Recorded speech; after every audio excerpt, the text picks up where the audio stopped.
देश में शराब घोटाले के नाम पे तुरंत ईडी भेजने वाले अपने नॉन बायोलॉजिकल पीएम साहब और उनके तथाकथित चाणक्य अमित शाह को सीजीआई संजीव खन्ना ने बुरा फंसा दिया है।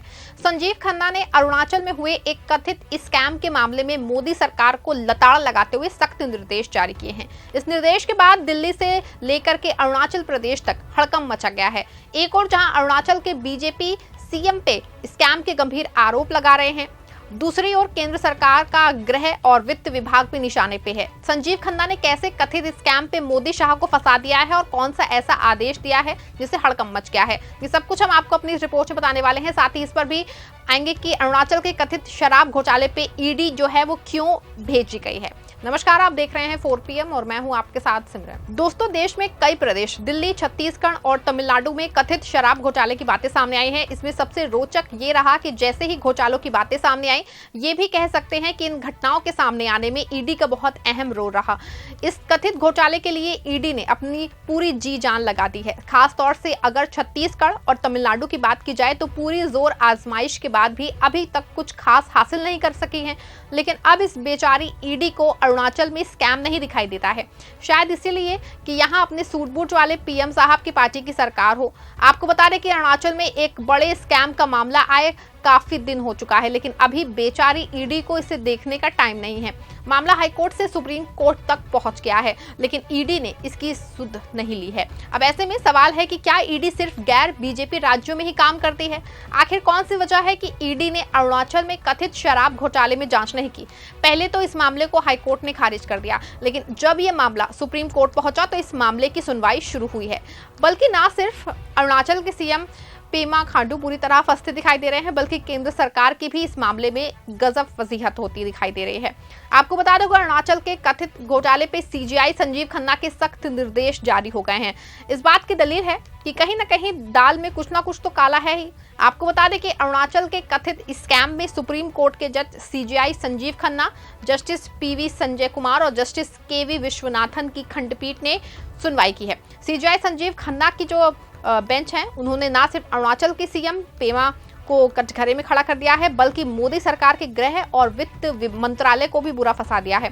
सीजीआई संजीव खन्ना का सुनवाई के दौरान साफ तौर पे ये कहना है कि अरुणाचल के मामले में कहीं न कहीं मोदी सरकार की गृह मंत्रालय और वित्त मंत्रालय भी उसमें जिम्मेदार हैं।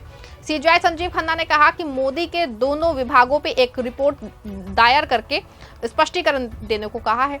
आपको बता दें कि इस बार बेंच की जो रिपोर्ट के हवाले से जो खबर आई है, उसमें सीजीआई की पीठ ने साफ तौर पे कहा है हम केंद्र सरकार के वित्त और गृह मंत्रालय की रिपोर्ट चाहते हैं। सीएजी रिपोर्ट ना तो यहाँ है और ना ही वहाँ है। हमारे पास साफ जवाब होना चाहिए कि जिसको ठेका दिया गया है वो कौन से पक्ष से है और प्रक्रिया क्या है। अगर टेंडर नहीं मांगे गए तो ये बताना जाना चाहिए कि, और इसको साफ सुथरे शब्दों में बताने के लिए केंद्र सरकार के गृह और वित्त मंत्रालय को सामने आना चाहिए और ये भी देखना चाहिए कि इसके पीछे कौन है। सुना आपने, पीठ ने साफ तौर पे मोदी के दोनों विभाग गृह और वित्त दोनों से शराब घोटाले मामले की रिपोर्ट जो है वो मांगी है। आपको बता दूं कि अरुणाचल के सार्वजनिक कार्यों में कथित स्कैम की बात सामने आई है। इसमें दावा किया गया है कि सीएम पेमा खांडू ने परिवार से जुड़ी ना व खुद की कंपनियों को ठेका दे दिया है। इसका कोई भी डेटा जो है सार्वजनिक तौर पर मौजूद नहीं है। सुप्रीम कोर्ट ने इस पूरे सार्वजनिक कार्यों की डिटेल अरुणाचल सरकार से भी मांगी है। आपको बता दें कि सीजीआई संजीव खन्ना की पीठ ने अरुणाचल प्रदेश सरकार और भारत के नियंत्रण एवं महालेखा परीक्षक से भी इसी प्रकार की जो है रिपोर्ट मांगी है। रिपोर्ट में मामले की जो सुनवाई है वो अगली सुनवाई जो है वो 21 जुलाई के लिए सूचीबद्ध करते हुए आदेश दिया है और हमें अरुणाचल प्रदेश सरकार से विस्तृत हलफनामा चाहिए जिनमें उन पक्षों का ब्यौरा हो जिन्हें कॉन्ट्रैक्ट जो है वो दिया गया था और याचिका में उल्लेखनीय कॉन्ट्रैक्ट का संदर्भ हो। इसके अलावा उत्तर में प्रतिवादी जो है 4 से 6 को दिए गए अनुबंधों का भी उल्लेख होना चाहिए। वित्त और गृह मंत्रालय को विस्तृत हलफनामा दाखिल करना चाहिए और सीएजी को भी कॉन्ट्रैक्ट के अनुसार डिटेल और जिन व्यक्तियों को अनुबद्ध किया गया था उनका भी पूरा जो है डिटेल हर हाल में होना ही चाहिए। ऐसे में पूरे मामले पे ना सिर्फ अरुणाचल की पेमा सरकार फंस गई है, बल्कि केंद्र सरकार को नोटिस का जवाब हर हाल में देना ही है। आपको बता दूं कि पूरा मामला एक जनहित याचिका के तहत फाइल हुआ है, जिसमें आरोपी की केंद्रीय जांच ब्यूरो या विशेष जांच दल से जांच कराने की मांग जो है वो की गई थी। आपको बता दूं कि जनहित याचिका की ओर से अधिवक्ता प्रशांत इससे भी बड़ा खुलासा किया है कि राज्य को एक निजी लिमिटेड कंपनी की तरह चलाया जा रहा है। सभी ठेके जो है उनकी पत्नी की कंपनी, उनके चचेरे भाई की कंपनी आदि को दिए गए हैं।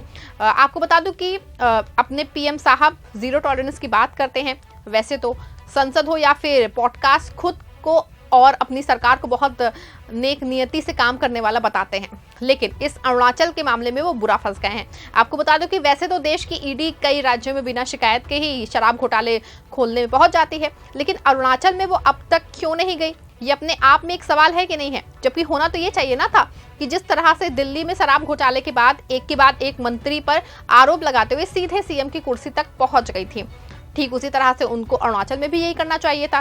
लेकिन शायद ईडी जो है वो अरुणाचल में ये करने के साहस वो नहीं कर पाई। हम ऐसा क्यों कह रहे हैं ये तो आप समझ ही गए होंगे। आपको बता दूं कि सीजीआई संजीव खन्ना के आदेश के बाद अब केंद्र सरकार के 2 विभाग गृह और वित्त को हर हाल में जवाब देना ही होगा। साथ ही अरुणाचल सरकार को भी पूरी डिटेल पेश करनी होगी। अगर ऐसा नहीं हुआ तो ना सिर्फ मोदी सरकार पे बल्कि सरकार पे सीजीआई की गांच गिरना तय है। आपको क्या लगता है कि क्या अरुणाचल में कोई बड़ा स्कैम हुआ है? क्या जानबूझकर के इस पूरे मामले पे अब तक पर्दा डाला गया था? क्या अरुणाचल के साथ मिलकर के केंद्र की सरकार पूरे मामले को दबाने की कोशिश कर रही है? अपनी राय कमेंट में जरूर बताइएगा और खबर अच्छी लगी हो, सच्ची लगी हो तो खबर को लाइक और शेयर भी जरूर करिएगा।